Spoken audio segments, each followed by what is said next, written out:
My grandson locked me outside in the middle of winter. No coat, just ice on my skin and laughter in his voice. For 25 minutes I stood shaking, my teeth chattering so violently I thought they might crack. It's just a resilience test. He smirked through the glass door, his phone recording every humiliating second. 2 weeks later, his scholarship was frozen, and so was I. I'm Dorothy Chen, 72 years old, and I spent 43 years teaching high school English. People said I had a gift for reading between the lines, for seeing what students really meant beneath their words. But somehow, I completely missed the signs with Tyler. Maybe because love makes you blind, or maybe because when you raise a child, from age 7, you see what you want to see. Tyler came to live with me when my daughter Sarah died in that car accident. He was this broken little boy who cried himself to sleep every night. Before we continue, comment where you're watching from and subscribe to the channel.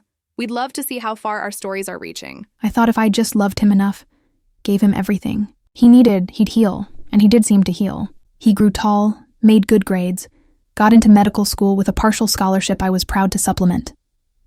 That December night changed everything.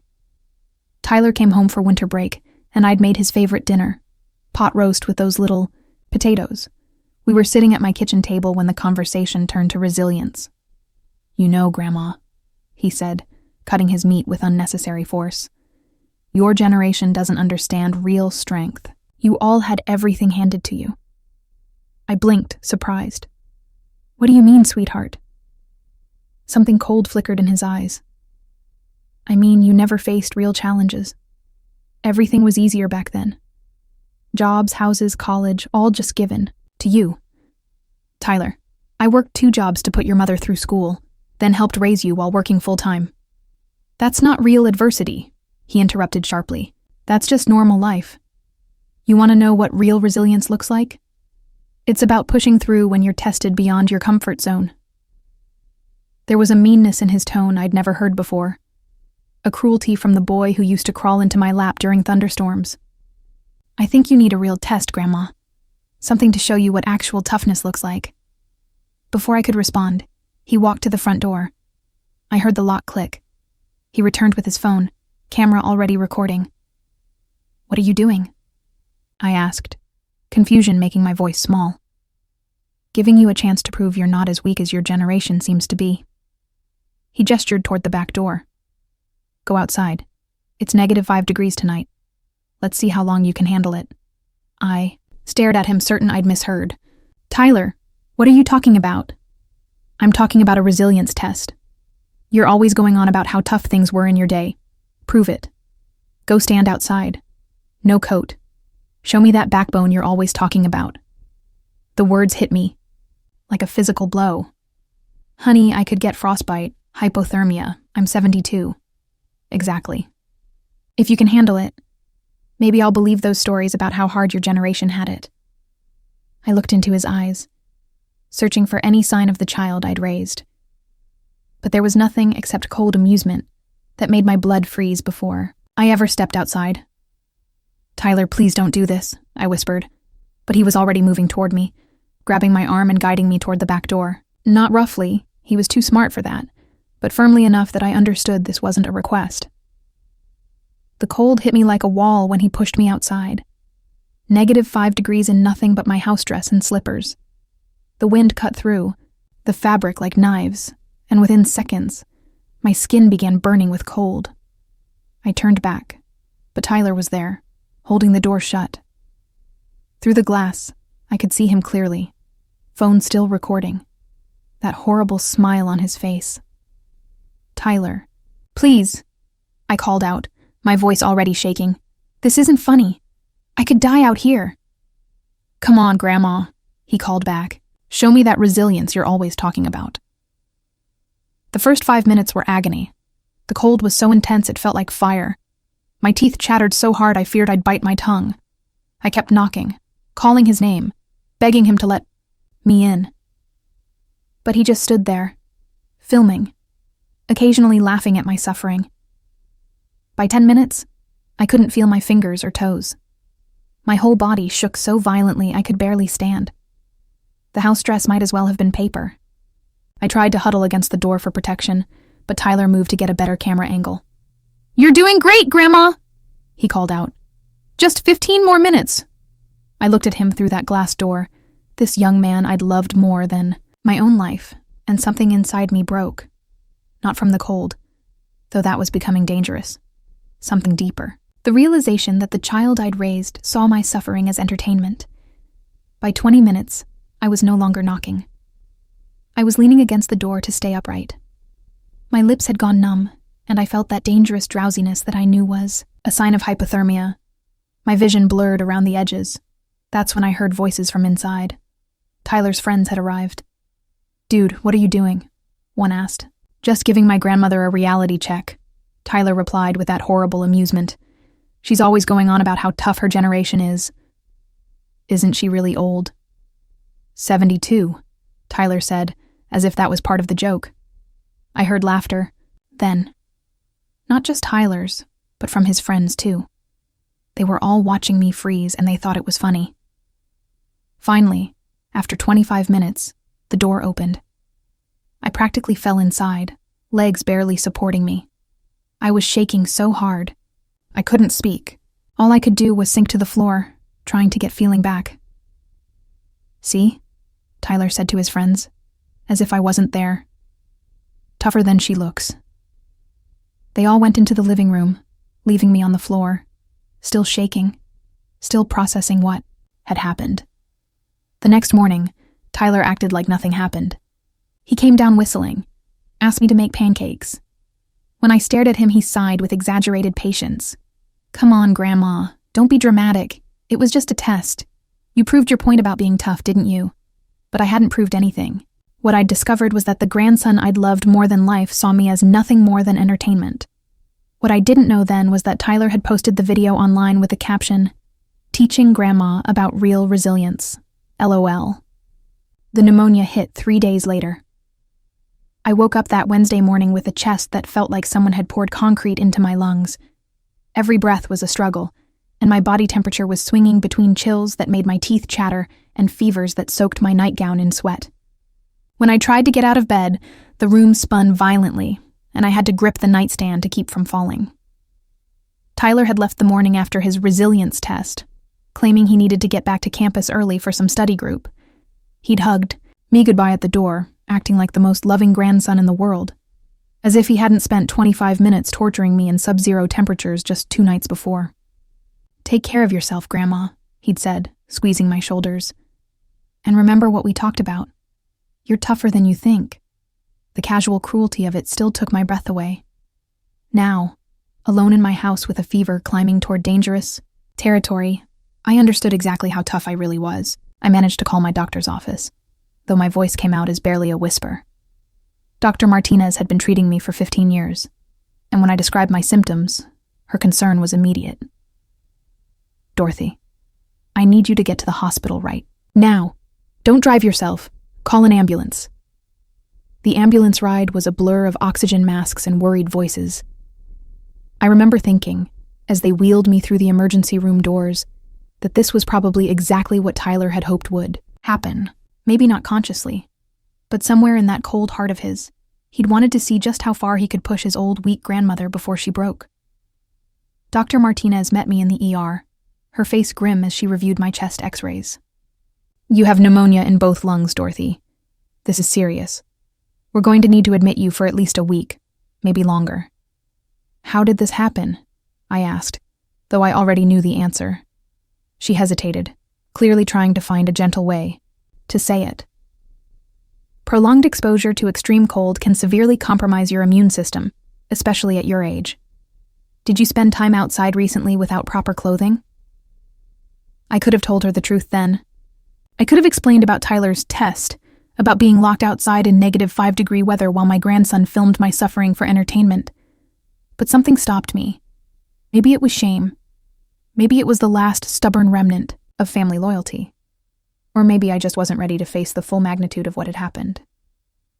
"I may have been outside longer than I should have been," I said instead. Dr. Martinez nodded, but I could see the questions in her eyes. She was too professional to push, but she knew there was more to the story. The first few days in the hospital were the worst. The fever spiked to 103 degrees, and I drifted in and out of consciousness. When I was awake, I couldn't stop shivering. Despite the heated blankets the nurses kept piling on me. My body was trying to recover from trauma that went far deeper than just exposure to cold. I kept expecting Tyler to visit, or at least call. I'd raised him for 11 years, paid for his education, supported his dreams of becoming a doctor. Surely he would want to know how I was doing. Surely he would feel some guilt about what had happened. But my phone stayed silent. On the 4th day, when my fever finally broke and I could think clearly again, I called him myself. The phone rang 6 times before going to voicemail. Tyler, it's Grandma. I'm in the hospital with pneumonia. I'd really like to hear from you. He didn't call back. I tried again the next day, and this time he answered, but his voice was distracted, impatient. Oh, hey Grandma, what's up? I'm in the hospital, Tyler. I have pneumonia. There was a pause, but not the kind that suggested shock or concern. More like he was trying to figure out why this was his problem. Oh, that sucks. Are you feeling better? The ER. Casual indifference in his voice hit me harder than the fever had. Tyler, I'm seriously ill. I nearly died. But you didn't, right? I mean, you're talking to me now, so obviously you're fine. I couldn't speak for a moment. Obviously I was fine. As if pneumonia was just a minor inconvenience, like a head cold. I was hoping you might come visit, I managed to say. Yeah, I don't. No. I'm really swamped with midterms and everything. You understand, right? Medical school is pretty intense. Medical school. The irony wasn't lost on me that my grandson, who was studying to be a healer, couldn't be bothered to visit his grandmother in the hospital after he'd been directly responsible for putting her there. Of course, I said, because what else could I say? I understand. Great, feel better, okay? Love you. He hung up before I could respond. I lay there in that hospital bed, staring at the phone in my hand, and felt something shift inside me. It wasn't anger yet. It was something colder, more calculating. For the first time in my life, I was seeing Tyler clearly, without the filter of love and hope that had blinded me for so many years. The next day, I had a visitor I hadn't expected. Maria Santos, the hospital social worker, knocked on my door and asked if she could sit down for a few minutes. Dr. Martinez asked me to check on you, she said gently. She's concerned about your home situation. I looked at her warily. What do you mean? Dorothy, in my 20 years doing this job, I've seen a lot of cases of elder abuse. The combination of your injuries from cold exposure and the fact that you seem to have no family support during your hospitalization, it raises some red flags. Elder abuse. The words hit me like a physical blow. I'm not being abused, I said automatically. Maria nodded patiently. I understand this is difficult to talk about, but I want you to know that if someone is hurting you, either physically or emotionally, there are resources available to help. My grandson isn't. He wouldn't. I started to say, but the words died in my throat. Because he would, and he had. Take my card, Maria said, pressing it into my hand. And know that whatever you decide to tell me will be completely confidential. Sometimes we need to talk to someone outside the family to see the situation clearly. After she left, I stared at that card for a long time. Elder abuse. Was that what this was? I'd been thinking of it as cruelty, as betrayal, as a young man's twisted idea of a joke. But abuse? That word carried weight I wasn't sure I was ready to handle. But as I lay there in that hospital bed, recovering from pneumonia that Tyler had essentially caused, I couldn't escape the truth anymore. My grandson had deliberately put me in danger. He'd filmed my suffering for entertainment. And now, when I was dealing with the consequences of his actions, he couldn't even be bothered to visit or show genuine concern. This wasn't the behavior of someone who loved me. This was the behavior of someone who saw me as less than human. On my last day in the hospital, Dr. Martinez came to check on me one final time. You're lucky, Dorothy, she said, reviewing my chart. A woman your age, with pneumonia this severe. It could have been much worse. I know, I said quietly. I have to ask, she continued, closing the chart and looking at me directly. Is there anything you want to tell me about how you ended up with this level of cold exposure? Because I've been thinking about it, and the circumstances just don't add up to an accidental situation. I looked into her kind, concerned face and almost told her everything. Almost explained about Tyler's resilience test and the video he'd made of my suffering. Almost admitted that my own grandson had tortured me for fun, but I wasn't ready. Not yet. I made a mistake, I said instead. I went outside without thinking about how cold it was. Dr. Martinez nodded, but I could see she didn't believe me. Well, if you ever want to talk about it, you know where to find me. When the taxi dropped me off at my house that afternoon, I stood on my front porch for a long moment before going inside. This was the same door Tyler had pushed me out of 8 days ago, the same porch where I'd stood freezing while he filmed my humiliation. Inside, everything looked exactly the same. The kitchen table where we'd been eating dinner, the back door that had become my prison, the living room where his friends had laughed at my suffering. But I wasn't the same. Something fundamental had changed in me during those days in the hospital. The grandmother who had walked into this house 8 days ago, the one who still believed in Tyler's essential goodness, who still made excuses for his behavior, she was gone. I walked to my bedroom and opened the drawer where I kept important papers. My will was there, along with Tyler's birth certificate, school records, and dozens of photos from when he was little. I picked up one picture, Tyler at age 8, grinning as he showed me a drawing he'd made of our family. In the picture, we were holding hands. I studied that little boy's face for a long time, looking for some sign of the man he would become. But there was nothing there except innocence and joy. Somewhere along the way, that innocent child had turned into someone capable of cruelty, and I was done pretending otherwise. I put the photo back in the drawer and closed it firmly. Then I walked to my kitchen and made myself a cup of tea, sitting at the same table where this had all started. My phone rang while I was sitting there. Tyler's name appeared on the screen.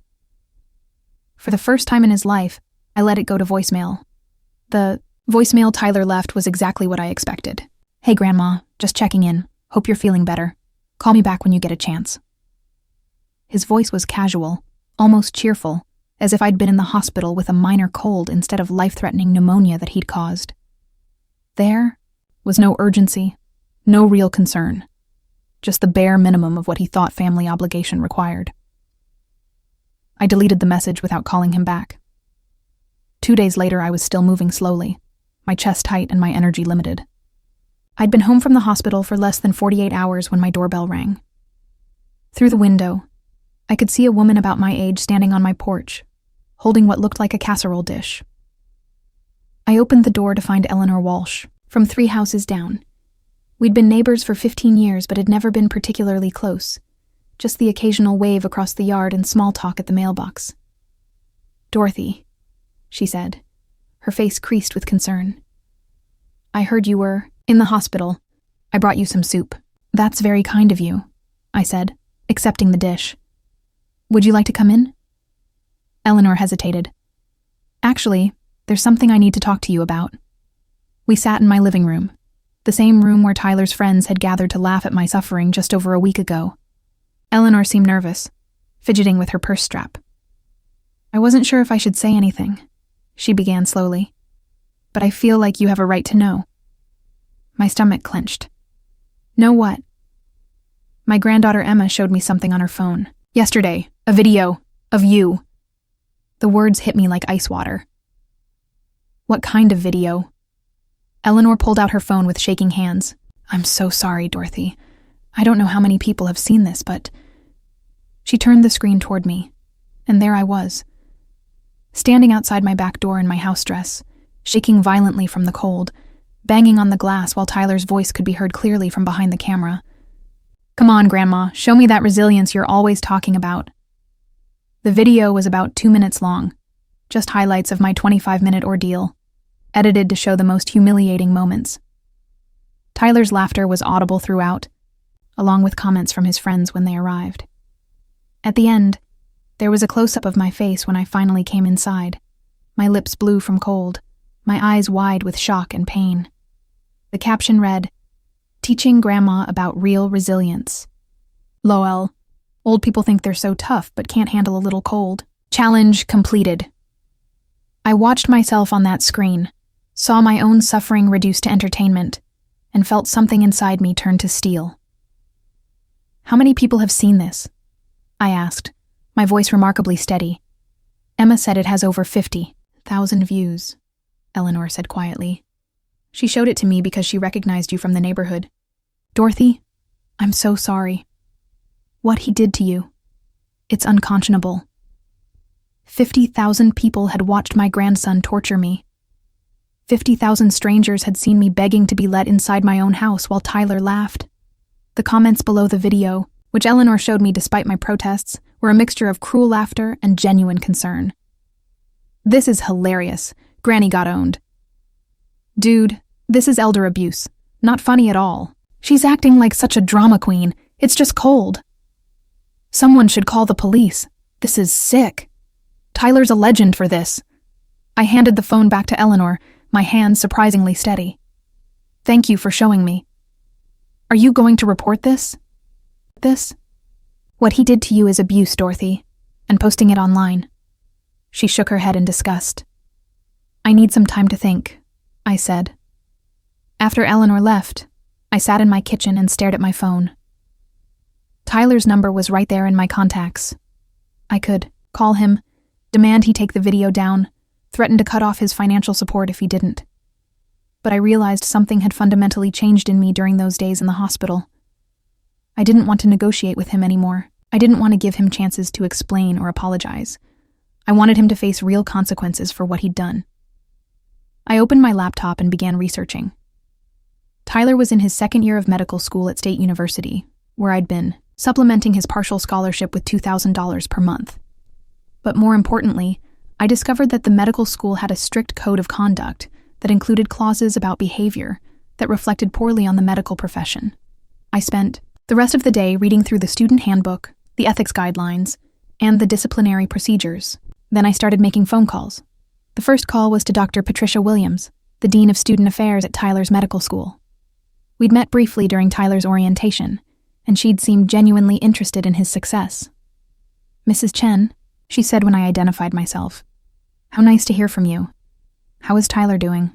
That's actually what I'm calling about, I said. I have some concerns about Tyler's behavior that I think the school should be aware of. There was a pause. What kind of concerns? The kind that might indicate he's not suitable for a career in medicine. Another pause, longer this time.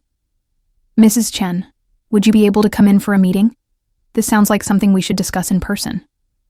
I'll be there tomorrow afternoon. My second call was to Maria Santos, the social worker, from the hospital. Dorothy, she said warmly. How are you feeling? Better, but I've been thinking about our conversation, and I'd like to take you up on your offer to talk. Of course. When would be convenient for you? As soon as possible. That evening, I sat at my computer and did something I'd never done before in my 72 years. I created accounts on social media platforms, Facebook, Twitter, Instagram. Not to post the video myself, but to document its existence, to screenshot the comments, to create a permanent record of what Tyler had done. As I scrolled through the responses to his video, I found something interesting. Several comments mentioned Tyler by name, and a few people had tagged the medical school's official account. Word was already spreading about exactly who this future doctor was and what he was capable of. One comment in particular caught my attention. This is Tyler Chen from State Medical School.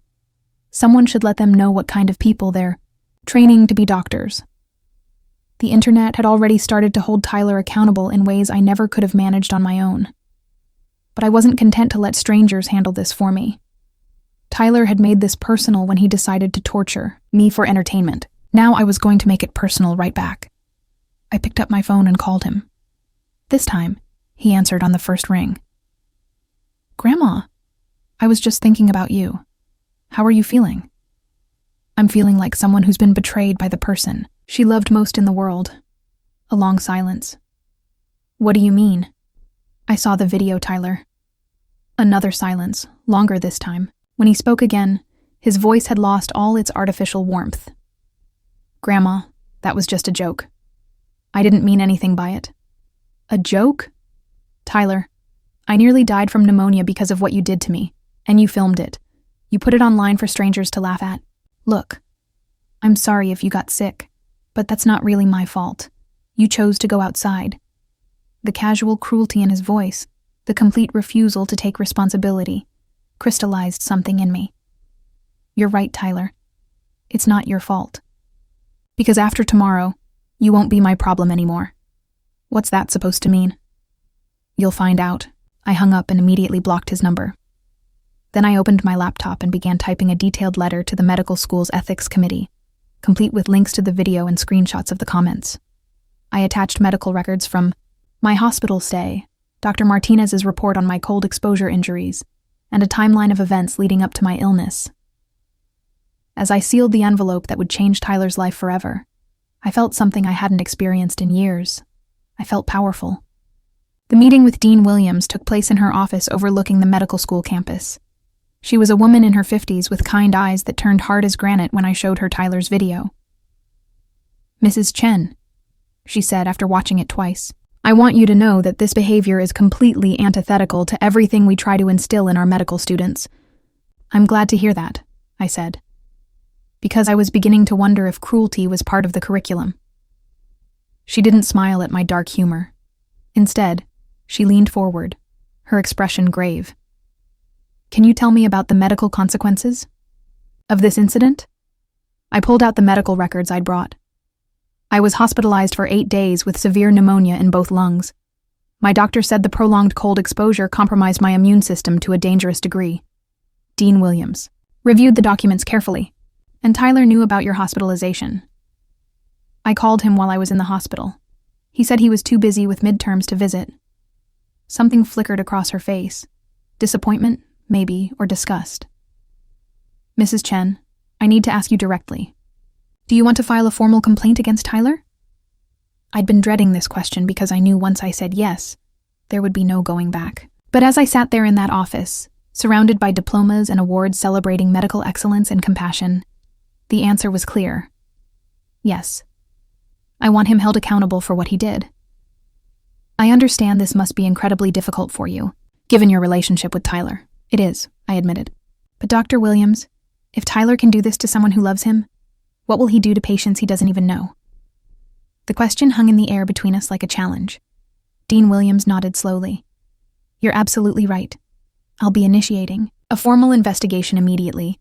Tyler will be suspended from classes pending the outcome. Suspended.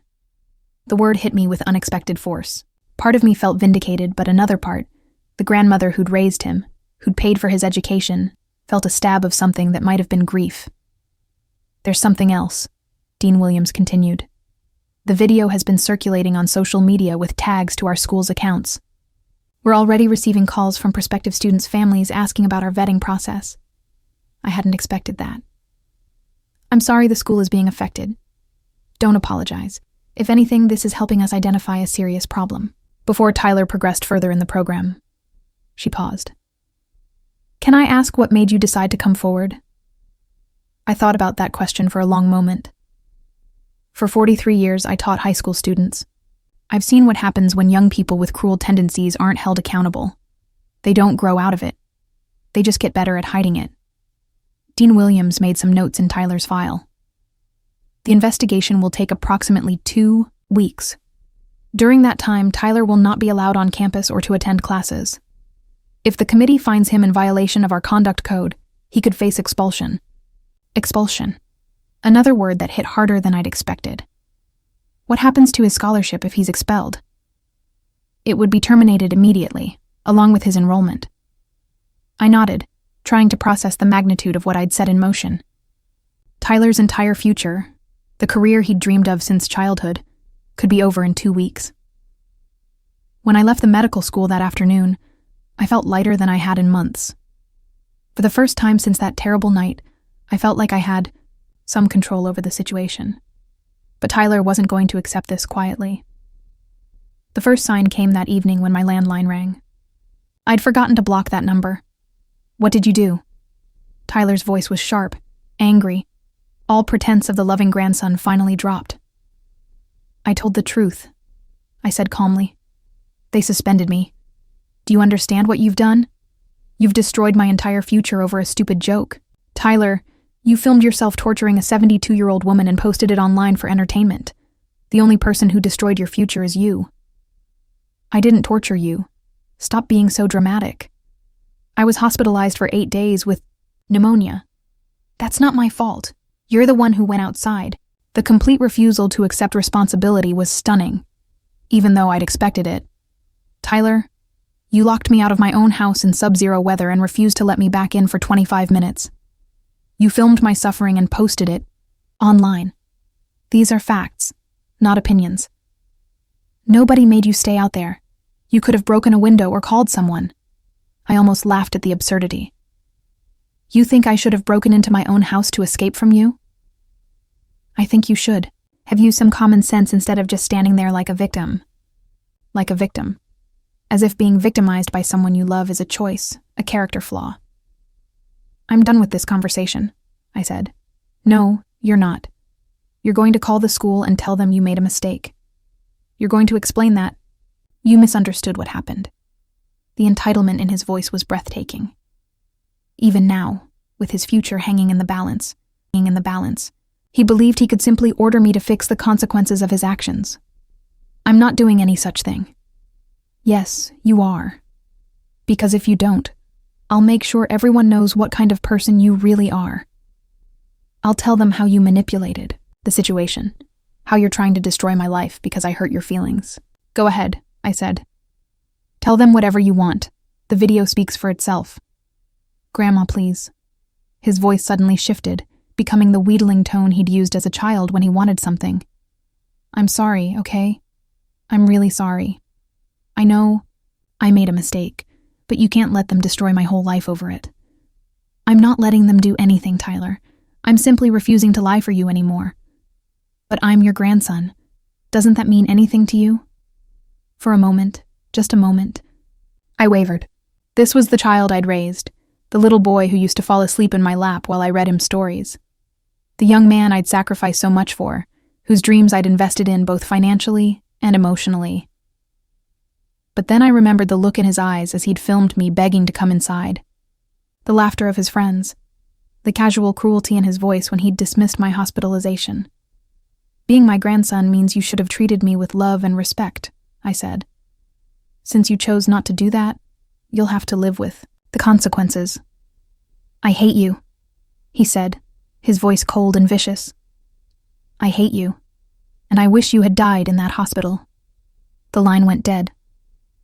I sat there holding the phone, and for the first time since this whole ordeal began, I cried, not from fear or pain or shock, but from grief. I was mourning the death of a relationship, the loss of a dream. The Tyler I'd loved, the sweet, vulnerable child who'd needed me, had never really existed. Or if he had, he was gone now, replaced by someone capable of wishing death on the woman who'd raised him. But even through my tears, I felt no regret about what I'd done. If anything, Tyler's reaction only confirmed that I'd made the right choice. The investigation would proceed. Tyler would face the consequences of his actions, and I would finally be free. The call came on a Tuesday morning, exactly 12 days after my meeting with Dean Williams.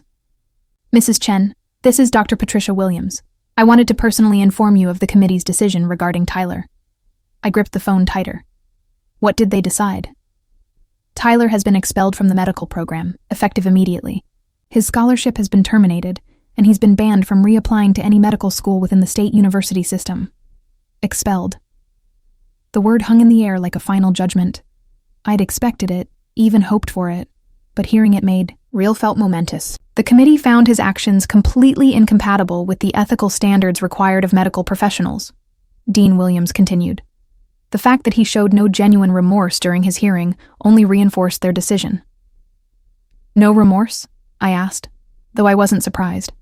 He maintained that you were overreacting, and that posting the video was just sharing a funny moment with friends. He showed no understanding of why his behavior was problematic. Of course he didn't. Tyler had never accepted responsibility for anything in his life. Why would he start now? Thank you for letting me know, I said. Mrs. Chen, I want you to know that you did the right thing. A person with Tyler's demonstrated cruelty and lack of empathy has no business in medicine. After I hung up, I sat in my kitchen for a long time, processing what this meant. Tyler's dream of becoming a doctor was over. The career he'd planned. Since childhood, the future I'd helped finance and support was gone. I waited for the guilt to hit, but it never came. Instead, I felt something I hadn't experienced in years. Peace. The second call came an hour later from an unknown number. You destroyed my life. Tyler's voice was raw with rage. Are you happy now? Are you satisfied? I didn't destroy anything. Tyler, you did that yourself. I can't get into any medical school in the state. Do you understand what you've done? I understand that there are consequences for torturing elderly family members and posting it online for entertainment. It wasn't torture. Stop saying that. Even now, facing the complete collapse of his future, Tyler couldn't admit what he'd done was wrong. Where are you going to go now? I asked, genuinely curious. I don't know. Maybe out of state, if any school will take me after this. Do you have any idea how much that will cost? There it was. Even in his fury and desperation, Tyler assumed I would still be his financial safety net. I suppose you'll have to get a job like most people do. A job? What kind of job can I get with 2 years of medical school and no degree? The same kind of jobs other people without degrees get. Restaurant work, retail, manual labor. The silence that followed was deafening. Tyler had never worked a real job in his life. I'd made sure of that, thinking I was helping him focus on his studies. Now, I realized I'd done him no favors. You can't be serious, he said finally. I'm completely serious. You're 21 years old, Tyler. It's time you learn to support yourself. But I'm your grandson. You're supposed to help family. Family helps each other, Tyler. What you did to me wasn't family behavior. It was the behavior of someone who sees me as less than human. Fine, he screamed. Fine. But don't expect me to ever speak to you again. You're dead to me. I'm already dead to you, I said quietly. You proved that when you filmed me begging to come inside my own house. The line went dead. Over the following weeks, I heard fragments of Tyler's story through the neighborhood gossip network. He'd moved back in with his father's sister, my late son-in-law's family who'd never particularly liked him. He was working at a fast food restaurant, something that apparently mortified him. The video had been taken down from social media, but screenshots lived forever, and his name was now associated with elder abuse in ways that would follow him for years. I also heard that he'd tried to apply to medical schools in other states, but the expulsion from State University was part of his permanent academic record. No reputable medical program would touch him. Sometimes, late at night, I wondered if I'd been too harsh. Tyler was still young. People could change, couldn't they? Maybe I should have given him another chance, tried to work with him instead of destroying his future. But then I would remember the sound of his laughter as I stood freezing outside my own door. I would remember the casual cruelty in his voice when he dismissed my hospitalization. And I would remember what he'd said on that final phone call. I wish you had died in that hospital. No, I had done the right thing. 3 months after Tyler's expulsion, I ran into him at the grocery store. He was wearing a fast food uniform, his face gaunt and angry.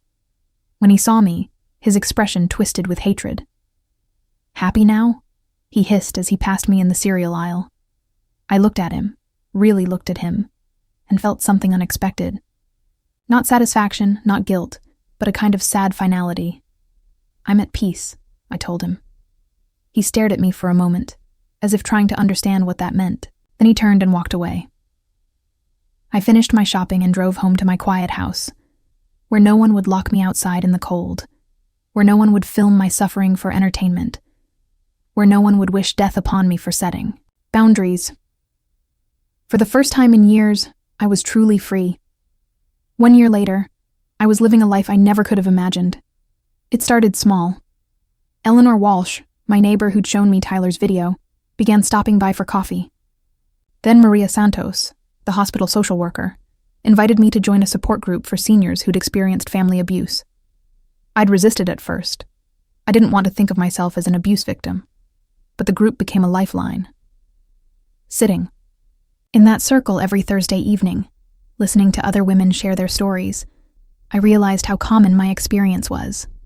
Grown children who saw elderly parents as ATMs, grandchildren who felt entitled to inheritance while showing no respect for the people who'd earned it, family members who used guilt and manipulation as weapons. But I also heard stories of liberation, women who'd found the courage to set boundaries, to demand respect, to build new lives free from toxic family dynamics. Women who'd discovered that blood relations didn't automatically deserve unlimited forgiveness. The hardest part, said Margaret, a 75-year-old whose son had been stealing from her for years, was accepting that the person I'd raised wasn't who I thought he was. But once I stopped making excuses for him, I could finally start living for myself. That resonated deeply. For decades, I'd been living for Tyler, financing his dreams, making sacrifices for his future, accepting poor treatment because I believed family obligations superseded personal dignity. Now, for the first time since Sarah died, I was living for myself. I started taking art classes at the community center, something I'd always wanted to do but never had time for when I was working full-time and raising Tyler. My watercolor landscapes weren't masterpieces, but they were mine, created for no one's approval but my own. I joined a book club at the library. We met twice a month to discuss novels I chose because they interested me, not because they were on some curriculum. The other members, mostly women my age, became genuine friends. People who valued my opinions, who laughed at my jokes, who saw me as more than just a caregiver or financial provider. I even started dating. Harold Fitzgerald, a retired mathematics professor whose wife had died 3 years earlier, began chatting with me at the book club meetings. He was kind, funny, and treated me with a respect I'd forgotten was possible. When he asked me to dinner, I said yes, without hesitation. "You seem different than when we first met," Harold said one evening as we walked through the park near my house. "More present, somehow. I think I'm finally living my own life instead of someone else's," I told him. He nodded, understanding, immediately. His own adult children lived across the country and rarely called. It's liberating, isn't it, when you stop waiting for other people to value you and start valuing yourself? Spring turned to summer, and I barely thought about Tyler anymore. Occasionally, Eleanor would mention seeing him around town, still working food service jobs, still looking angry at the world. Once, she told me he'd tried to enroll in community college but had dropped out after one semester. Apparently, he couldn't handle having to work while going to school, she said. Never learned how to manage both. I felt a flicker of something that might have been pity, but it passed quickly. Tyler was 22 now, old enough to figure out his own life. His struggles weren't my responsibility anymore. The real test came in December, almost exactly 1 year after Tyler's resilience test. I was decorating my Christmas tree, something I'd done alone for years, but this time by choice rather than abandonment, when my doorbell rang. Tyler stood on my porch, thinner than I remembered, his face hollow. He looked older than his 22 years, aged by consequences he'd never learned to handle. "Hi, Grandma," he said quietly. I didn't invite him in. "Tyler, I wanted to talk to you, to apologize." I studied his face, looking for signs of genuine remorse. What I saw instead was desperation. This wasn't about making amends. It was about getting something he needed. "I'm listening," I said. "I know what I did was wrong. I was young and stupid, and I hurt you. I'm sorry." The words were right, but they felt rehearsed, empty. "What do you want, Tyler?" His carefully composed expression cracked slightly. "I want to go back to school, medical school, but I need help repairing my reputation, and I need financial support." There it was. After everything, the cruelty, the hospitalization, the year of silence, he still thought I was his personal bank account. "And you think I should help you because we're family," he said, as if that solved everything. "Because you raised me, and that has to count for something." I looked at this young man I'd once loved more than my own life, and felt nothing but a mild sadness for who he might have been. Family goes both ways, Tyler. It means treating each other with love and respect. It means showing up when someone is in the hospital, It means not filming your grandmother's suffering for entertainment. I said I was sorry. No. You said you wanted something and thought an apology might get it for you. Those are very different things. Tyler's mask dropped completely then, revealing the entitled, angry person he'd always been underneath. Fine. Be that way. But don't come crying to me when you're dying alone in some nursing home with no one who cares about you. I almost smiled at the irony. Tyler, I'm not alone. I have friends, people who actually care about me. Real relationships built on mutual respect, not financial dependence. Those people aren't family. You're right, I said. They're better than family. They chose to love me, and I chose to love them back. No one's obligated to tolerate abuse just because we share DNA. Tyler stared at me as if I were speaking a foreign language. The concept of earned love, of relationships based on respect rather than obligation, was completely alien to him. You'll regret this, he said finally. I've never regretted anything, less in my life. I closed the door and went back to decorating my tree. Through the window, I watched Tyler sit in his car for a long time before finally driving away. That night, Harold called to confirm our plans for Christmas dinner. My book club friends had invited me to their holiday party. Maria from the support group had asked me to co-facilitate a new group for women rebuilding their lives after family estrangement. My calendar was full of people who valued me, activities that brought me joy, commitments I'd made because I wanted to, not because I felt obligated. As I turned off the lights and headed to bed, I realized something profound. Tyler had been wrong about me dying alone. The person who was truly alone was him. He'd burned every bridge, alienated everyone who'd ever loved him, and now faced a future with no one willing to tolerate his cruelty. His winter, the one he'd started when he locked me outside in the cold, was just beginning. Mine was finally over.